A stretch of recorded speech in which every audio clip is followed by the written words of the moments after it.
Hello guys, আসসালামু আলাইকুম।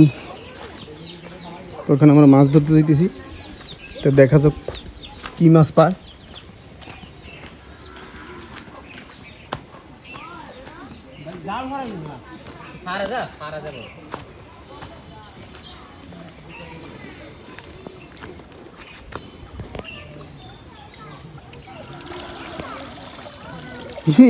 মাছের বদলে ময়লা উঠছে নাকি?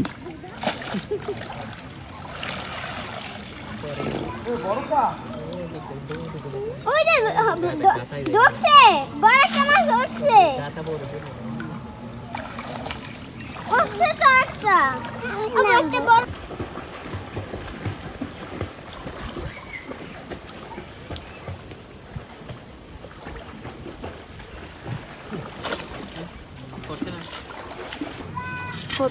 কত দিন আছে একটা মাছ ওইটা হইছে খাওয়া ওই ইটেন কে মশলা দিছে সুন্দর মাছ, সুন্দর মাছ, সুন্দর মাছ, কিন্তু ফুটাই ওই মাছ, সুন্দর মাছ। এই যে দেখেন মাছ আরেকটা রাখবেন সেটা জায়গা বড় দা কামড় দেবে, কামড় দেবে।